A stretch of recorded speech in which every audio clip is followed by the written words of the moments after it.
Amigos, un gusto como siempre poder saludarles. Muy buenas noches, bienvenidos entre todos. Un día después de la jornada electoral, así que la invitación para que se queden con nosotros. Nos acompaña el consejero presidente Pedro Zamudio.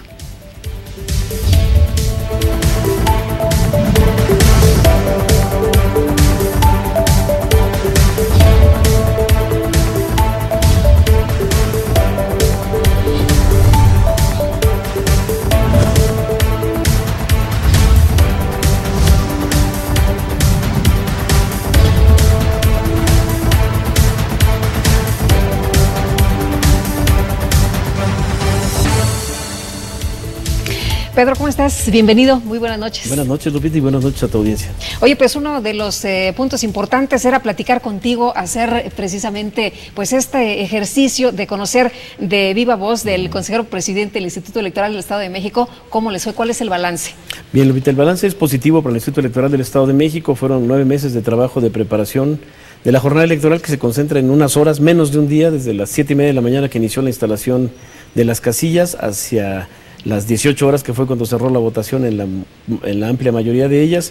Fue un trabajo intenso, fue una jornada de participación ciudadana muy importante. El Instituto Electoral del Estado de México le congratula el hecho de que esta sea la elección de gobernador desde que se creó el instituto donde más gente ha participado. Participamos más del 50% del padrón de la lista nominal, y ese es un dato importante para nosotros. ¿Cómo se venía votando con anterioridad? En la elección de gobernador del Estado de México, en las últimas 3 o en las 3 previas, no habíamos rebasado el 50%, estaban entre el 44, el 46, el 48%. Es una elección que va sola y tiene esa condición, como que no va acompañada de otras elecciones o de otros cargos en disputa, y tiene esa característica. La de ayer me parece que en ese sentido fue una jornada. La ciudadanía salió a votar, acudió a las urnas, las 18.605 casillas que estaban programadas se instalaron, se contaron los votos de los mexiquenses en el extranjero. Me parece que en ese sentido el Instituto Electoral del Estado de México puede entregar o puede informar que se están rindiendo buenas cuentas. Es importante señalarlo, falta todavía un tramo importante. La de ayer es una etapa del proceso electoral. Viene otra etapa que es la de calificación de la elección, la de emisión de los resultados oficiales, pero el Instituto Electoral del Estado de México está trabajando para mantener este ritmo.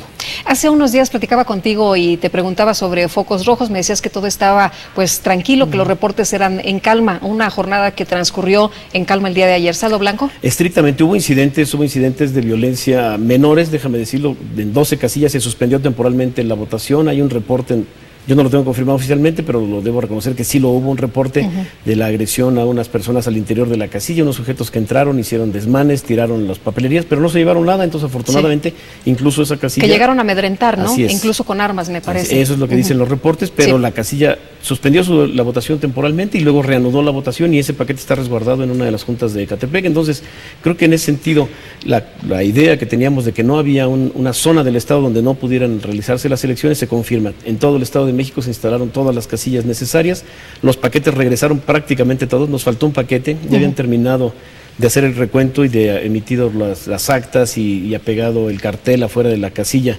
en una sección, en una casilla de Cuautitlán Izcalli, y unos sujetos también de manera violenta arrebataron de manos de los funcionarios electorales el paquete electoral, se lo llevaron. Hay actas, creo que son un dato importante a mencionar, o sea, inclusive aunque no tengamos todos los paquetes, sí tenemos todas las actas. ¿Qué pasa con ese material? ¿Qué ocurrió? Ya no... Bueno, hay una investigación, habrá quien se llevó ese material sin tener el derecho a ello. Estará, ¿Hay sanciones? Hay una denuncia, es un delito electoral federal, es un delito castigado pues por la ley, sustraer material electoral de las casillas es una cosa que está penada en México, y fue el único caso que se presentó de esta característica. De los 18.605 paquetes, ese fue el único que no regresó a nuestras bodegas. Oye, y la gente ya no pudo votar, No, ya había terminado la votación, es un dato importante. O sea, en esa casilla, los electores de esa casilla votaron, se rellenaron las actas, los partidos se llevaron su copia, o ya tenían su copia, y cuando estaban saliendo rumbo al Consejo a entregar el paquete, fue cuando se los arrebataron. O sea, que sí tenemos datos de cómo votó la gente ahí. Tenemos todas las actas de las 18.605 casillas, las tenemos o nosotros o los partidos, o están en los paquetes en las bodegas. Oye, ¿y qué pasa con esta información? Si alguien dice, no, ¿saben qué? Yo no confío en esto, yo quiero que se anule, ¿se anula? Hay un dato muy interesante, Lupita. Obviamente los resultados, la elección apasiona a la gente, las cuestiones electorales yo creo que nos apasionan a todos los que estamos involucrados en ellas, incluso a los electores. he estado recibiendo en Twitter mucha información, muchos reclamos de gente que me parece que legítimamente quisiera tener más información. Algo a lo que yo invito a la audiencia, a las personas que tienen cualquier duda respecto del proceso electoral y del resultado de la jornada, es a que nos visiten o conozcan nuestros medios de información. Algo bien importante es todo lo que pasó allá en las casillas está documentado. Nada es solamente de dicho, todo está documentado. Hay un acta que dice quién estaba cuando empezó la votación, hay un documento que dice cuántas personas y quiénes fueron los que votaron, hay un acta que dice cuántas boletas se recibieron, cuántas se usaron y cuántas fue para cada partido, y todo eso es público. En el caso del PREP, el Programa de Resultados Electorales Preliminares, consigna los resultados de las actas, pero también tiene las imágenes de las actas. Entonces yo invito a quienes tienen duda a que nos ayuden, vaya, es una invitación a una auditoría ciudadana, verifique su sección, verifique la sección que le interese aleatoriamente, verifique que lo que capturamos en el PREP es lo que aparece en las actas. Si tiene alguna duda también la podríamos aclarar. Hay algunas actas que aparecen en el PREP como no contabilizadas porque los datos que traía el acta no son suficientes, pero es un porcentaje muy mínimo. De las actas que recibimos hasta las 6 de la mañana en el corte, solamente el 2% tenía algún tipo de inconsistencia que no permitía sumarlas, pero de todas maneras contamos con el acta y está la imagen para que la gente vea por qué no se sumó. Pedro, ¿cómo está este dato del PREP ahora que lo mencionas? Mucha gente se sorprendió ayer que saliste a dar información del conteo rápido, porque si veíamos el PREP, había un posible ganador y veíamos que iba sumando y sumando votos. Sin embargo, cuando sales a dar la información del conteo rápido, ahí los datos son diferentes. ¿Qué ocurre? Me parece que cumplimos con el compromiso. Habíamos anunciado que saldríamos antes de la medianoche a dar resultados desde la autoridad. Insistimos mucho desde antes y ayer mismo se volvió a repetir. No son los resultados oficiales, pero son resultados obtenidos por la autoridad con base en un procedimiento conocido por los partidos, eventualmente revisado en comisiones. Sabían ellos de cuánto era la muestra, por qué se construyó así la muestra. Ahorita si quieres platicamos del tamaño de la muestra, que es una de las dudas que han estado en ahí las redes también sociales, en redes sociales desde anoche. Y el PREP, por el contrario, lo que va haciendo es sumar cada una de las casillas que llega. Entonces, ayer veía un de estos en la noche de los que me están reclamando, que decía, a ver, si el PREP dice que va ganando un candidato o una candidata, ¿y por qué dices otra cosa? Pues porque eran las 6:30 y iban 14 actas. Entonces, con 14 actas no podemos saber qué pasó en 18,000. Pero con las 1,374 que utilizó el conteo rápido sí podíamos saber, y incluso se confirman los límites, los rangos que el comité del COTECOR, al que yo quiero reconocerle su profesionalismo, la oportunidad con la que nos dieron la información. Creo que también eso es muy importante. No hubo dilación. En cuanto tuvieron información consistente, que además me explican ellos, se estabilizó rápido la muestra. Ese es un término técnico que los especialistas entenderán y que yo lo entendí como que la información que fue llegando era lo suficientemente consistente como para que pudiéramos entre las 9 y las 10 de la noche cerrar determinar que con esa información tenían suficiente, hacer sus cálculos y entregarme el sobre cerrado que ustedes vieron que me entregó una notaria pública en sesión de consejo, y que leí a la hora que ustedes se enteraron de los resultados. Yo me enteré también porque yo los estaba leyendo, no los conocíamos nadie. Seguramente también en redes sociales, que ahora hay muchísimas preguntas, ¿viste algo de que si se pueden manipular o no estos datos? Es ahí la invitación a la auditoría, porque otro de los tweets de reclamo dice, yo estaba cenando, veía un resultado y cuando regreso ya es otro. Sí, eso es normal porque las actas se van sumando de una a una. Las primeras actas que se capturan son las primeras actas que llegan, pero eso no tiene... Las que llegan de la ciudad son las primeritas, ¿no? Las que están más cerca de ustedes. De sus consejos. Y luego las comunidades. Así es. Esa por eso cambia. Interesante y se puede analizar y dará para estudios. Yo estoy seguro que esta elección va a dar para los estudiosos y los interesados en el tema, va a sacar muchas conclusiones respecto del comportamiento electoral de las personas, respecto del funcionamiento de los órganos. Nos van a encontrar áreas de mejora y que nos las señalen, porque eso es lo que nos interesa a nosotros, mejorar con cada elección. Muy bien, vamos a una cápsula y vamos a seguir platicando, si te parece bien, del tamaño de la muestra, que también fue una de las inquietudes mencionadas en redes sociales. Así que, adelante.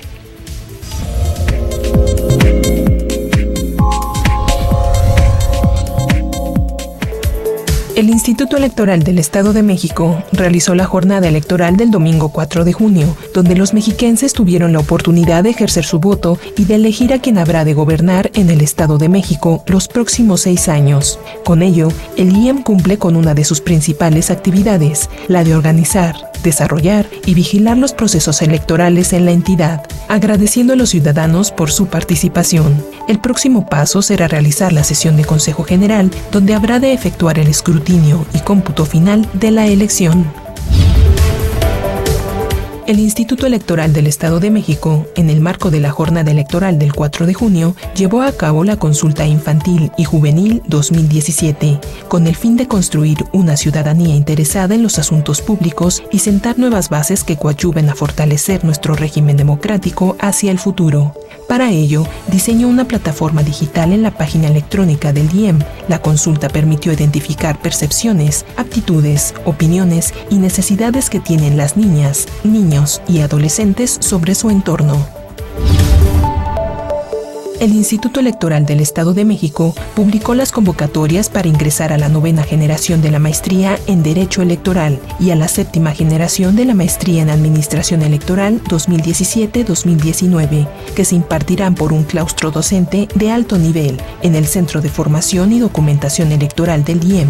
Las convocatorias se ubican en la sección de avisos y temas de interés de la página electrónica del IEM, www.ieem.org.mx, y las preinscripciones podrán realizarse desde la publicación de la convocatoria y hasta el lunes 18 de septiembre de 2017.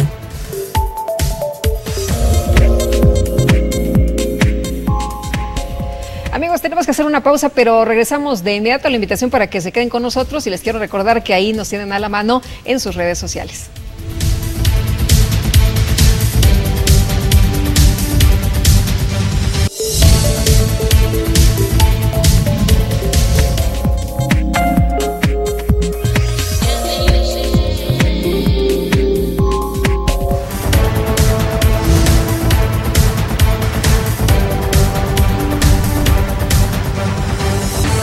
A todos los que participaron este 4 de junio, a los capacitadores, monitoristas, capturistas, asistentes electorales, supervisores, observadores electorales, partidos políticos, candidatos y candidatas, medios de comunicación, servidores electorales y funcionarios de mesas directivas de casilla. Pero sobre todo, a los mexiquenses que ejercieron su voto en esta elección.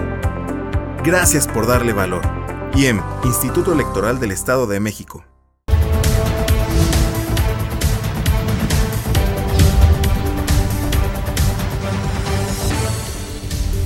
Estamos de regreso y para nosotros, usted lo sabe, su voz es importante, así que aquí la escuchamos.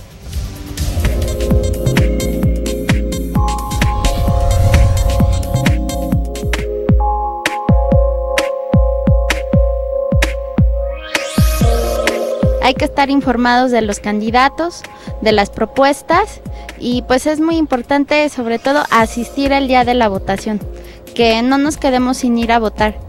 Y sobre todo los jóvenes. Primeramente debemos ya involucrarnos más en este tipo de planteamientos democráticos para elegir a nuestras autoridades y no dejar que las cúpulas partidistas hagan todo y después nosotros nos estemos lamentando. Yo digo que principalmente es investigar lo que se nos están ofreciendo a nosotros como ciudadanos y no simplemente caer en lo material que nos están ofreciendo, el dinero, sino el bienestar a futuro que nos van a dar. Investigar a fondo más que nada.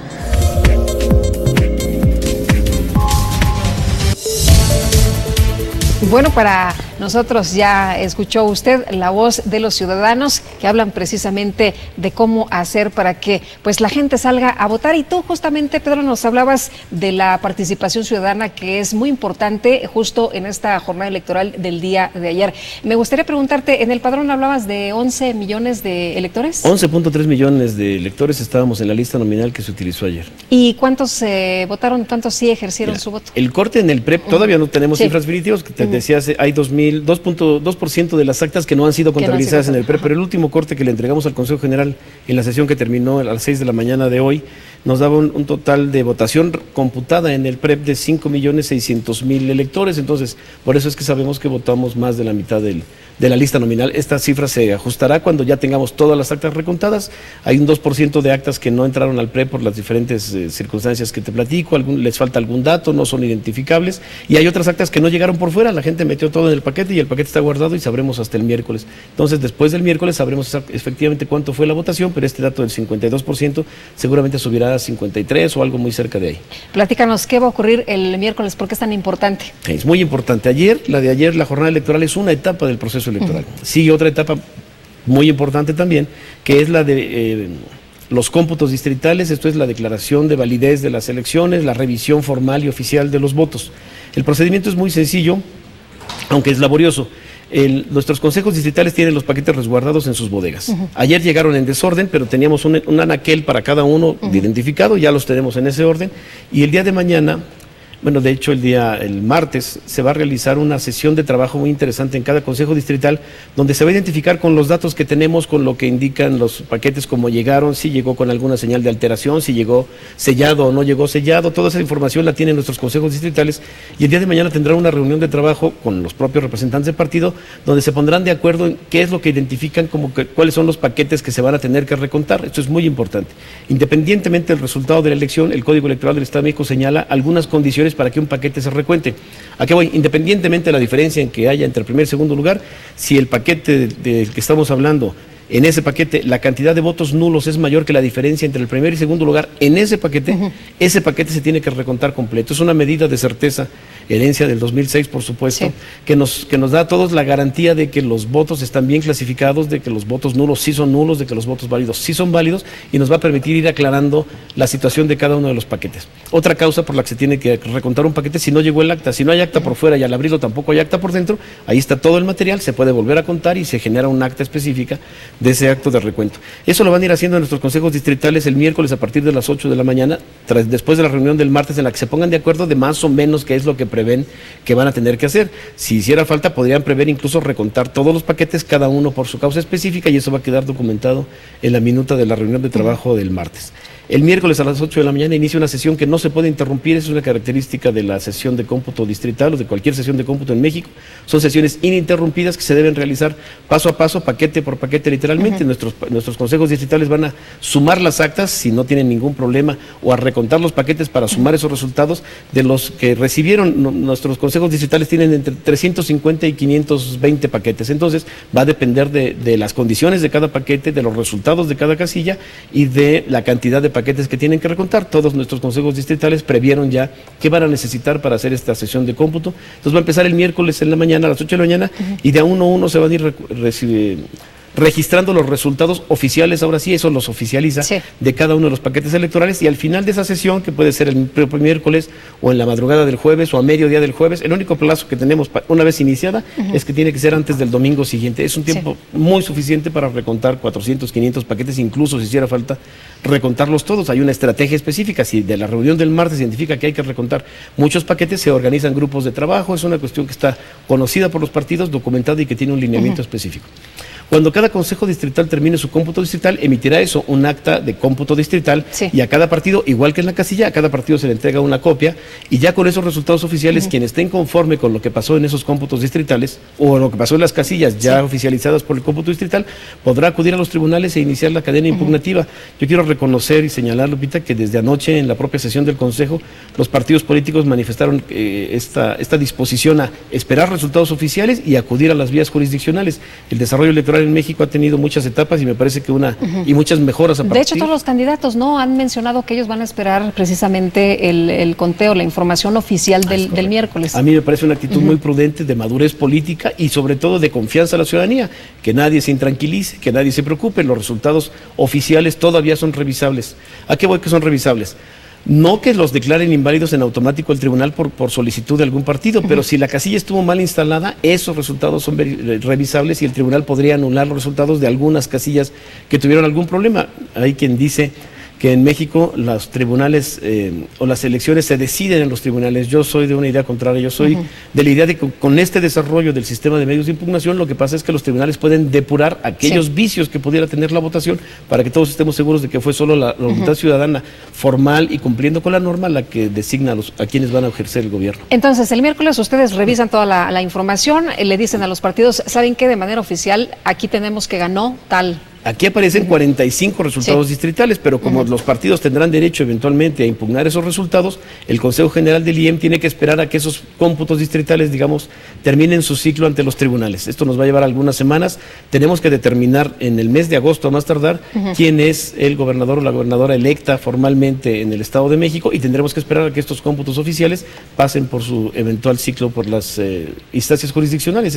Así está diseñada la ley. Ahora, se ha mencionado que se tiene que revisar casilla por casilla. ¿Tú qué opinas de esto?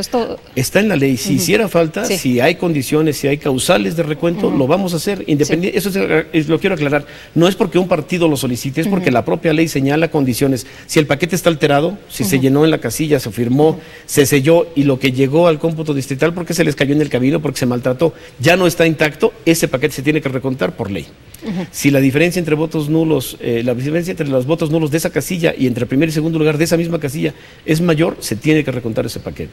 Si no hay acta dentro de los paquetes y por fuera, se tiene que recontar. Son varias condiciones, no es a solicitud o a capricho de los partidos. Esto es bien importante. Los partidos tienen derecho a solicitar el recuento, y eso lo van a acordar desde mañana, las previsiones de cuáles son los paquetes que se van a tener que recontar en la sesión del miércoles. O sea que todo está dispuesto en la ley para que esto ocurra. Exacto, y para que todos tengamos plena certeza de cuáles fueron los votos válidos, correctamente contados, correctamente recibidos, que la casilla funcionó conforme a la norma, y eso es algo que tenemos que esperar algunas semanas. Por ejemplo, si hay alguien de algún partido que dice, oye, yo tengo, aquí en mi información, yo tengo un dato y pues, el acta dice esto, y en el PREP está sumado de otra forma. ¿Hay que pasar? El PREP como tal no es solo un insumo de información que es bien importante porque es desde la autoridad, pero no es un dato que se tome para el cómputo distrital. Los resultados oficiales son los que resulten del miércoles. Si el acta que se levantó en la casilla tiene inconsistencia, si no se apuntó un dato, si genera una duda, a ver, salieron 300 votos de la urna y acá en la suma da 301, si no se aclara, es una causal de recuento, y entonces nos aseguramos y vemos que había dentro de la urna. O sea, se abre el paquete y se cuenta de una por una, boleta por boleta. Y no es infrecuente, porque acuérdate, Lupita, que nuestras casillas funcionan juntas, la básica, la contigua, la extraordinaria. Yo me apellido Zamudio y mi apellido empieza con Z, yo voto en la casilla contigua, normalmente de mi sección, y mi mujer se apellida Alcántar, y ella es de la casilla básica. Si vamos juntos, no es raro que los dos metamos la boleta en la misma casilla, entonces de repente a la básica le puede sobrar un voto y a la contigua le puede faltar un voto. Por eso nos aseguramos con eventuales recuentos. Pero eso se puede revisar, pues. Así es, todo se puede contar y decir, es que esta era de acá. Así es. Sí. Muy bien. En el caso de la muestra, esto que nos decías de los conteos rápidos, ¿de qué tamaño fue la muestra? Que es una de las inquietudes que se generó mucho el día de ayer. Bien importante. El Comité Técnico del Conteo Rápido fue avisando en su trabajo técnico previo de qué tamaño necesitaba la muestra. Ellos dijeron, necesitamos una muestra de por lo menos 1,250 casillas, y después dijeron, como nos ha pasado en otros conteos rápidos, o como puede pasar en un conteo rápido, que alguna de esas 1,250 casillas no nos llegue, ampliamos la muestra a 1/3 más, por lo que ellos llaman la tasa de no respuesta. No tenemos seguridad antes de la elección de si ese día va a haber buenas condiciones de comunicación, si va a llover o no, si la casilla se va a instalar o no. Entonces ellos diseñaron una muestra de 1,200, y esto está documentado, está en un informe que nos van a entregar, está en un documento previo a la jornada electoral que los partidos conocieron y del que tienen perfectamente el detalle. Ellos dijeron, necesitamos 1,250, y para asegurarnos de tener por lo menos 1,250 vamos a pedir 1,818. ¿Me explico? Realmente recibieron más de 1,250, recibieron 1,374, pero además nos explican, cuando tenían como 1,000, ya la información que esas 1,000 actas tenían era bastante consistente, ya no se movía, no tenía picos, se comportó pues de una manera, lo que ellos llaman técnicamente de una manera estable, y por eso a las 9:10 de la noche ellos hicieron un corte, hicieron sus cálculos, y yo pude antes de las 10 de la noche, me parece muy afortunado, oportunamente salir y desde la autoridad decir qué es lo que nuestro conteo indica que pasó en las casillas. Lo que realmente pasó en las casillas, lo que oficialmente pasó en las casillas, lo sabremos después de los cómputos del miércoles, pero tenemos bastante información que nos tiene con la tranquilidad de que los resultados de los mecanismos que el instituto dispuso para informar a la ciudadanía la noche de la elección funcionaron así. ¿Se atendieron los señalamientos de los candidatos? Porque también ayer fue uno de los temas que por ahí se dio a conocer. A ver, los señalamientos de los candidatos tienen, bueno, los partidos políticos tienen representantes ante el Consejo General. Todas las preocupaciones que ayer manifestaron los representantes del partido fueron atendidas, al menos con una explicación. Este asunto que te platicaba del paquete que nos sustrajeron, algún partido recibió el reporte de sus representantes. Oye, aquí se llevaban el paquete, nos preguntó, se hizo la investigación, se identificó con las autoridades responsables de acudir a atender o a auxiliar a los involucrados y se confirmó efectivamente alguien que no es la persona indicada se llevó el paquete electoral. No tenemos en ese sentido, o más bien me parece que los partidos tienen la tranquilidad de que sus inquietudes del día de ayer fueron atendidas. En el transcurso de la sesión del Consejo General hubo otra inquietud respecto del traslado de los paquetes. Sí. Se había dispuesto un mecanismo de seguridad apoyado únicamente por fuerzas o por cuerpos de seguridad del gobierno del Estado, y los partidos solicitaron que también se involucraran las autoridades federales. En ese momento entablamos comunicación con el responsable de la Policía Federal en el Estado de México, en coordinación, accedió a la solicitud, se le hizo una solicitud formal y los 29 centros de recepción y traslado donde había, digamos, un buen número de paquetes trasladándose en vehículos especiales para ello, lo hicieron acompañados también de la Policía Federal. Entonces, me parece que ayer todos los órganos del Estado que durante el proceso electoral han venido apoyando el trabajo del Instituto reafirmaron esta disposición a apoyarnos, y me parece que en ese sentido podemos estar todos tranquilos de que las autoridades en los diferentes ámbitos de competencia propiciaron una buena jornada electoral. Una de las preocupaciones en elecciones anteriores era esto de los paquetes, ¿no?, que no llegaban y que primero se repartían a otro lado y después al instituto. Tuvimos la experiencia en el 2015 compleja de una elección concurrente coordinada con el Instituto Nacional Electoral, y los mecanismos de recolección y traslado del 2015 nos complicaron logísticamente. Antes del 2015, el IFE entonces se llevaba sus paquetes por su cuenta y el IEM se llevaba los nuestros, pero la ley les dio a ellos la facultad, las modificaciones legales le dieron al INE la facultad de decidir al respecto, y les pareció que lo más prudente era hacer un solo operativo. Eso retrasó la llegada de los paquetes, pero igual, en 2015 todos los paquetes llegaron, no tan rápido como estábamos acostumbrados hasta antes de eso, pero el mecanismo funcionó. De hecho, se está ya revisando la logística de la próxima elección concurrente. En 2018 tendremos otra vez elecciones concurrentes con las federales, y el INE está trabajando en coordinación con nosotros, los organismos públicos locales electorales, mecanismos alternos o mecanismos diferentes para que los paquetes lleguen oportunamente a Pero ayer no fue el caso, ¿no? No fue el caso porque era un solo paquete. Sí. Los paquetes, digamos, los que más tardaron llegaron en la madrugada de hoy desde la zona de Ixtapan de la Sal hasta Tejupilco. Es un distrito, por como quedó la nueva distritación, es un distrito rural bastante amplio, y los paquetes que más se tardaron, los paquetes de esa zona se tardaron en llegar, pero llegaron todos. Muy bien, pues vamos a seguir platicando de otros asuntos también que surgieron en las redes sociales y algunos otros comentarios de nuestros amigos del auditorio, si te parece bien. Antes vamos al comentario.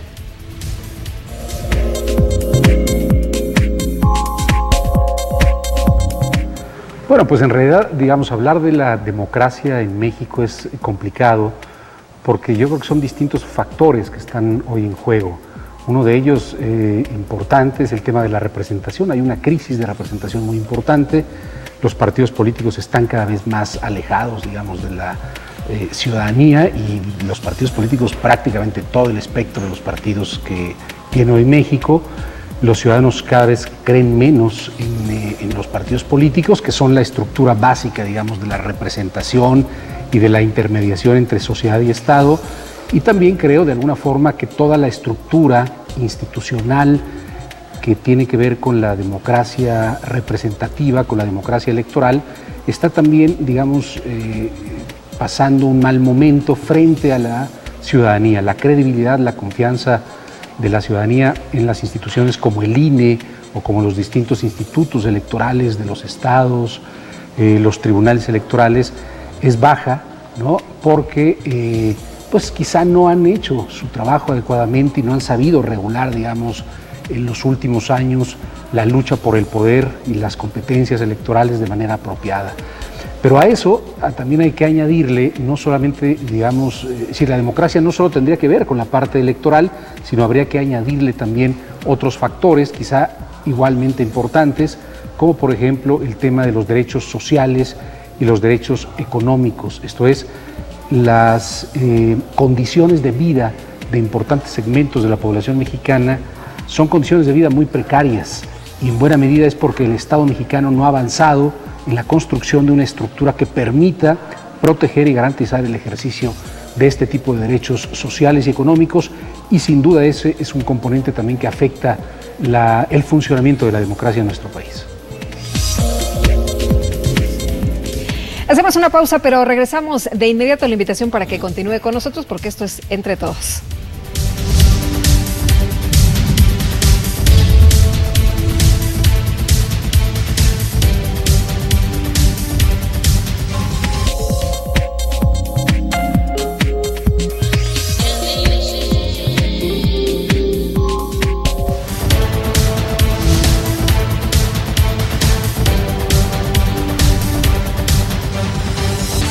A todos los que participaron este 4 de junio, a los capacitadores, monitoristas, capturistas, asistentes electorales, supervisores, observadores electorales, partidos políticos, candidatos y candidatas, medios de comunicación, servidores electorales y funcionarios de mesas directivas de casilla.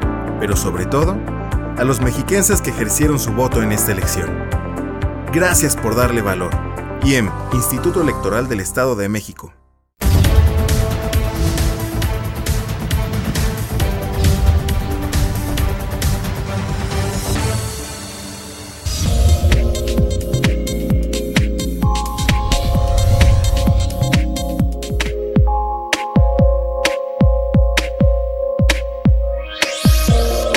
Es tener candidatos con ideas frescas, que es lo que necesitamos. Jóvenes que de verdad trabajen con el pueblo de la mano, porque yo creo que el futuro de México está en los jóvenes. Yo pienso que la ciudadanía debería de empezar a dejar de vender sus votos y ser más conscientes de lo que necesita. Bueno, de lo que se necesita, mejoras en el transporte, en educación, en salud. Yo pienso que para tener mejores elecciones y obviamente mejores oportunidades, nosotros como ciudadanos debemos darnos a la tarea de investigar cuáles son sus propuestas y si realmente esas propuestas ayudarían a hacer un cambio a nuestro estado.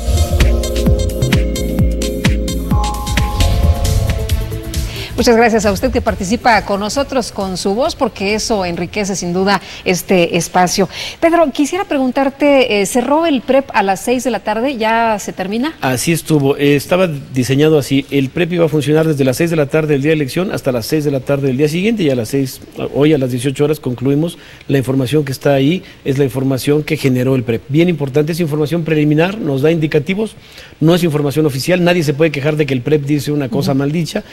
El PREP es auditable, por supuesto, te decía, cada acta capturada corresponde con la imagen. Nuestros capturistas se pudieron haber tenido algún error de captura, pero la información que está en el PREP, solamente la que fue consistente, es la que se considera como información capturada y que fue sumada a los resultados que platicábamos hace un momento. Entonces, el PREP cumplió con su función, nos dio resultados electorales preliminares, lo hizo hacia la medianoche, ya tenía una consistencia el PREP muy similar a la que arrojaba el conteo rápido previo a las 10 de la noche. Entonces, los dos mecanismos, me parece que en ese sentido para el instituto funcionaron bien. Todo es evaluable, te había comentado ya en otra ocasión. Sí. A nosotros nos gusta que nos señalen nuestras áreas de oportunidad porque tenemos la obligación de mejorar cada vez. Esta nos parece que fue una buena elección y la que viene, la del 2018, tendrá que ser mejor. Oye, hay quien dice que se debe de limpiar esta elección. ¿Qué respondes tú a estos señalamientos? Yo creo que te decía hace un rato el término depurar. La intervención de las autoridades jurisdiccionales nos permite asegurarnos de que la votación recibida ayer no solamente fue la que las cantidades de las actas marcan, sino la de las calidades que la ley exige. ¿A qué voy? Ayer se instalaron las casillas con las personas que fueron designadas como funcionarios de casilla, pero si no llegó alguno de los funcionarios de casilla de los originales, tenía que haber entrado alguno de los suplentes. Si ninguno de los suplentes llegó, se toman personas de la fila, es lo que se dice lo que dice la ley. Sí. Debes tomar personas de la fila, pero como esas personas de la fila, literalmente las autoridades electorales hasta ayer no las conocíamos, puede ser que alguna de esas personas de la fila no sea de la sección, no tenga derecho a participar en la integración de la casilla. Esa es una de las causales de nulidad de la votación. Entonces, se debe revisar la elección para depurar, para asegurarnos que se recibió de la manera adecuada, en el lugar indicado, por las personas correctas, y todo eso, que incluso el escrutinio y el cómputo de la información se hizo, que los representantes del partido pudieron participar en la elección, en la verificación de todos los procedimientos. Todo eso es revisable ante los tribunales. Entonces, no sé si el término correcto o el aplicable sea limpiar o el de depurar, pero lo que sí es importante es que todos tengamos la tranquilidad de que los votos que finalmente resulten los votos válidos y definitivos serán votos recibidos, contados y emitidos legalmente. ¿A ustedes no les preocupa este asunto asunto de que vamos a revisar, vamos a analizar o queremos que la información sea verificable casilla por casilla? No, Lupita, no nos preocupa porque nos parece más que eso es justo lo que tenemos derecho todos los interesados a saber qué pasó exactamente en las casillas, de eso que pasó en las casillas, qué fue lo legalmente válido y con base en eso saber quién será el próximo gobernador o gobernadora del Estado de México. Otra de las cosas que hizo ruido es esto justamente de la sustitución de funcionarios. Ayer se hablaba de una sustitución impresionante de funcionarios. ¿Qué fue en realidad lo que pasó? Hay un procedimiento. El procedimiento para ser funcionario de casilla o ser designado funcionario de casilla lleva varias etapas. Primero insaculamos al 13% de todas las personas que están en la lista nominal, las visitaron, el INE las visitamos, fuimos a ver ese 13% a todos para verificar con ellos que podían o que si querían ser funcionarios de casilla, si cumplían con los requisitos.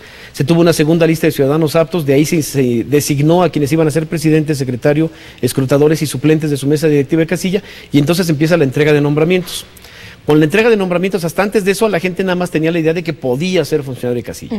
Cuando ya llega con la información el CAI le dice, felicidades Lupita, es usted la próxima presidenta de su mesa directiva de casilla, hay personas que del momento en que nos dijeron que sí podían o sí querían, al momento en que son designadas, nos explican que ya no pueden, tienen algún problema particular o personal, deciden ya no participar y entonces hay que sustituirlos. Esto es un mecanismo que está también previsto, que se informa a todos los partidos que pueden conocer por qué Lupita ya no va a ser presidenta y entonces se designa a otra persona.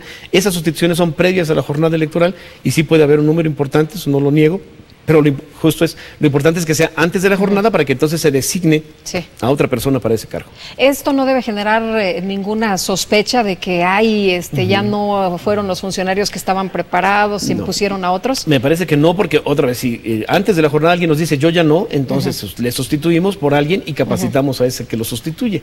El día de la jornada pueden haber sido tomados ciudadanos de la fila, pero no ocupan los puestos, digamos, de responsabilidad más alta en la casilla. Son todos responsables de lo que pase, pero los que entran de la fila normalmente entran a ayudarnos como escrutadores y en el transcurso del día en cada casilla había un manual, había los procedimientos, había material de capacitación, entonces y tuvieron la posibilidad de conocer qué era lo que tenían que hacer en el desarrollo de la jornada para ayudarnos a recibir y contar los votos de sus vecinos. Otra de las cosas que también llamó la atención, en algunos lugares se empezó a decir que la tinta indeleble se quitaba a la hora de que la habían puesto, ¿no? Esa es una duda que tiene la gente desde que la tinta indeleble se empezó a utilizar.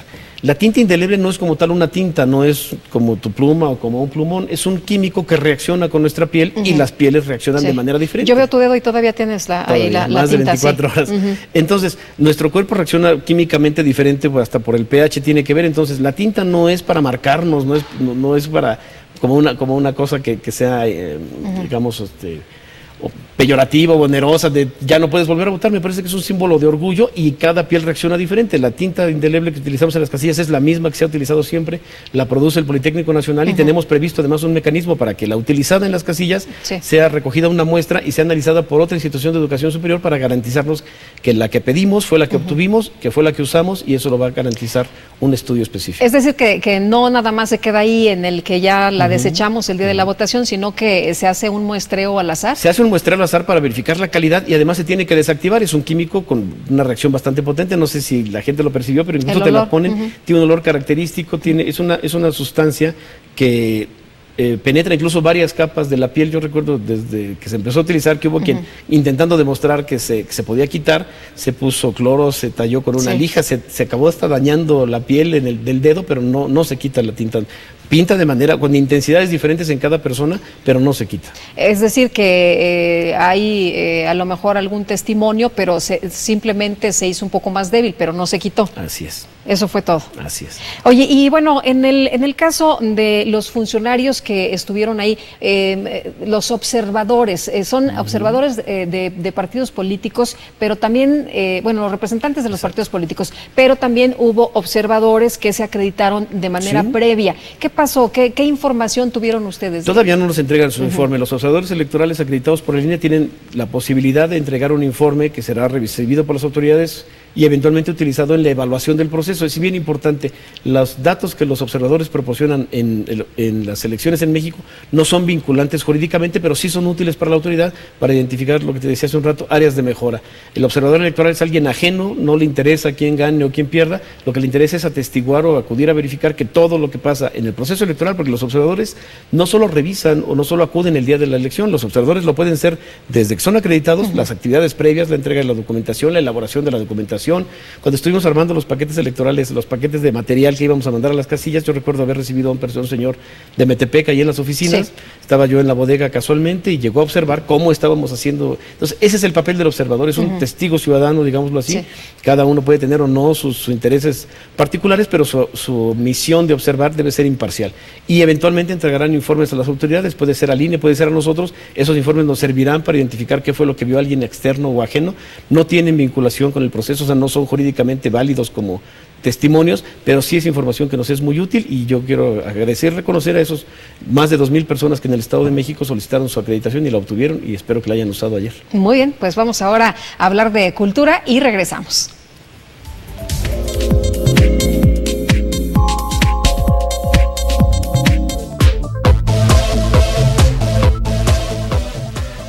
La tecnología es el conjunto de teorías y técnicas que permiten el aprovechamiento práctico del conocimiento científico. El debate sobre el impacto de las tecnologías de la información en la esfera pública y política aún genera controversia, a pesar de que poco a poco se incluye en la vida democrática de los países. Podían ser una fuerza de cambio democrático que facilita y transparenta los procesos electorales, siendo todavía la desconfianza de algunos, preguntándose si los datos personales de millones de ciudadanos estarán suficientemente cuidados con respecto a la información almacenada en sus servidores.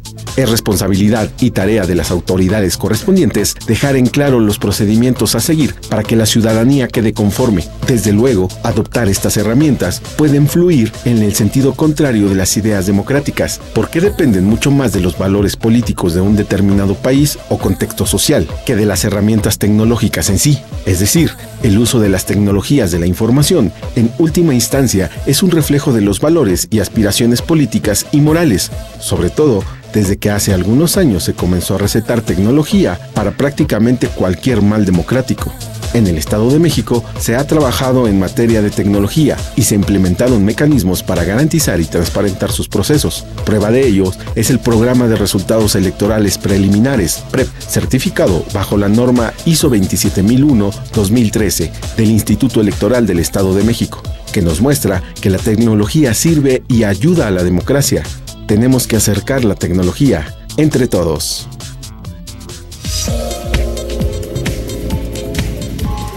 Nos vamos a una pausa y regresamos rapidísimo. Muchas gracias a usted que se está poniendo en contacto con nosotros a través de redes sociales.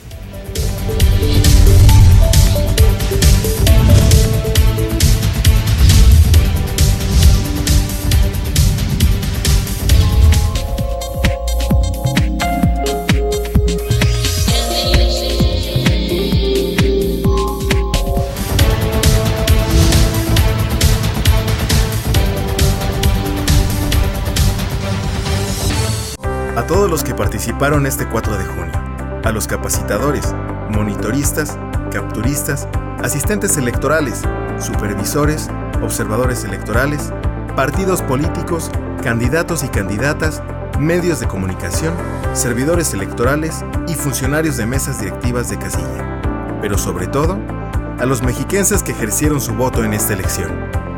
Gracias por darle valor. IEM, Instituto Electoral del Estado de México.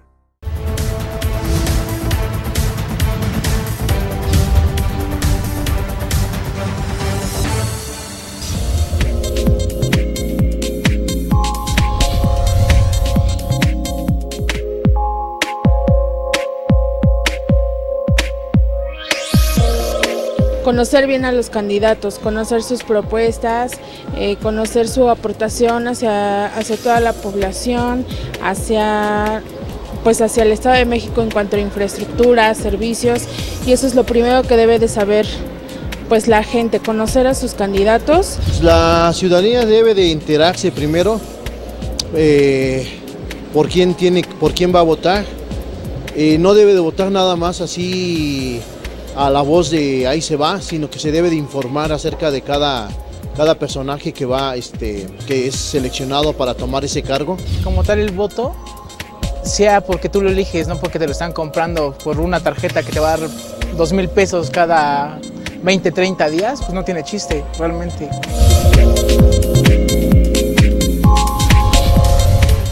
Sigamos con más Entre Todos. Muchas gracias a usted que se está desvelando con nosotros después de esta jornada en la que nos desvelamos. Aparte, anoche muchos interesados justamente en este proceso electoral del día de ayer. Pedro, te quisiera preguntar otro de los temas que mucho circuló sobre el voto en blanco. Se hablaba que las autoridades a veces ahí manipulaban este voto, o qué se hacía con el voto en blanco. ¿Qué ocurre?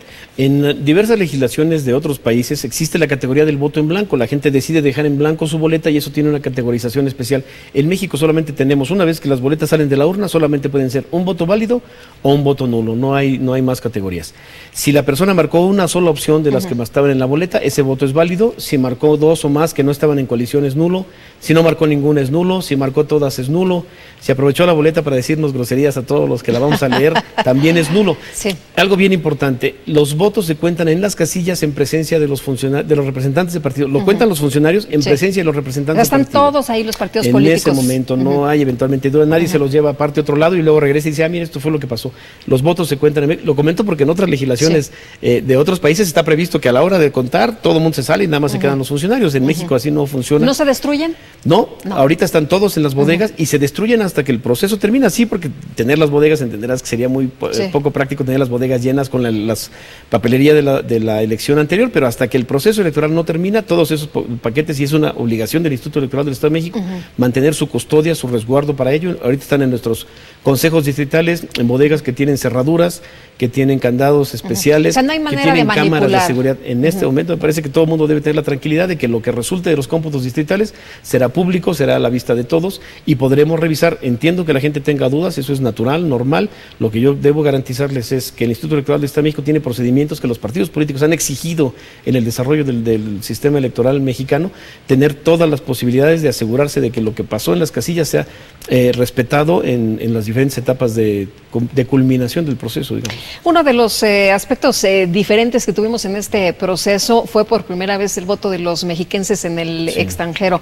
Platícanos ahí cómo fue la cosa. Ya lo habíamos platicado, Lupita. Hay tal vez cientos de miles de mexiquenses fuera del país, pero solamente pudieron registrarse para votar en esta elección. Solicitaron pues su voto 533. De esos 533, solo 366 completaron los requisitos. Una persona lo hizo apenas la semana pasada. Alcanzamos a enviarle su boleta, alcanzamos a recibirla de regreso. De esos 366 que pudieron ejercer el derecho, 297 nos hicieron favor de regresar oportunamente su voto. Ese voto también fue contado ayer y será un acta que se tendrá que sumar a los 45 cómputos distritales cuando terminen el ciclo que ya habíamos platicado. ¿Quién se encargó de revisar esta información? Las mesas directivas de casilla, las 18.605 están integradas por ciudadanos. La del voto del extranjero también. Ciudadanos que viven ahí cerca de la oficina del Instituto Electoral del Estado de México fueron seleccionados aleatoriamente. O sea, como si hubiera sido una casilla tal cual. Lupita, tal cual. Todos los pasos previos, a ellos les entregamos al final, ayer en la tarde, 297 sobres. Ellos dentro del procedimiento abrieron los sobres, sacaron las boletas y las depositaron en una urna. Y ya con las 297 boletas dentro de la urna, se retira todo y en ese momento se hizo el mismo procedimiento que en todas las casillas. Se verificó cuántas personas votaron, se desdoblaron las boletas, se vio si eran votos válidos o nulos o para candidatos no registrados y esa información quedó registrada en un acta con 297 votos. Pedro, ¿en qué momento se termina ya el trabajo para el Instituto Electoral del Estado de México que ustedes dicen, bueno, nosotros hasta aquí llegamos? El proceso electoral, dice la ley, termina cuando se entrega la constancia de mayoría, cuando ya es un acto definitivo y firme. Esto será en el mes de agosto y aviso de una vez, en septiembre empezará el proceso electoral 2017-2018. En la mañana, en la madrugada, les decía a mis compañeros antes de despedirme que no se nos olvide que ya solamente quedan 390 días para la jornada electoral del 1 de julio de 2018. ¿Qué le dices a quienes han hecho señalamientos al árbitro? Lo entiendo, es natural, todo mundo que participa en una elección quiere que su opción sea la que resulte electa. Lo que yo les puedo garantizar es que el voto de los ciudadanos, de los más de 5,5 millones de ciudadanos que participaron en la elección el día de ayer, será respetado. Tenemos esa obligación legal, tenemos muchos mecanismos, muchos procedimientos para que nadie tenga absolutamente ninguna duda. La información que está en el PREP nos ayuda, es pública, es revisable. Lo que será oficial serán los cómputos distritales a partir del miércoles, pero que todo el mundo tenga la absoluta certeza de que su voto será respetado en la medida en que haya sido adecuadamente recibido por el Instituto y en los mecanismos que la ley prevé. Por lo pronto, ¿ustedes siguen trabajando? Sí, te decía, el día de mañana, martes, nuestros consejos distritales tendrán una reunión de preparación de su sesión del miércoles. El miércoles inician a las 8 de la mañana en cada distrito y aquí en la sede del Instituto, en sede central, también tendremos una sesión de seguimiento Vamos a ver a qué horas empezaron, si estaban los partidos, cómo va avanzando el cómputo y vamos a ir teniendo más o menos el avance para poder saber a qué horas van a terminar esos 45 Ahora, puntos. decías que las personas se pueden constituir en auditores. Toda la información, mencionabas, es Decía, pública. una auditoría ciudadana formal de poder incluso eventualmente acercarle datos a los partidos políticos. Oye, cuando vayan a revisar esta casilla, fíjate muy bien, porque aquí está este dato. Esa es una actividad a la que yo invito a la ciudadanía, por eso lo publicamos, por eso hay un nuevo principio, lo digo nuevo porque es de la reforma del 2014 para acá. Hasta antes de la reforma del 2014 teníamos los principios que rigen la función electoral en México, de certeza, legalidad, imparcialidad, independencia y objetividad, cada uno muy bien definido, cada uno lo tenemos que seguir puntualmente, y la reforma del 2014 sumó el principio de máxima publicidad.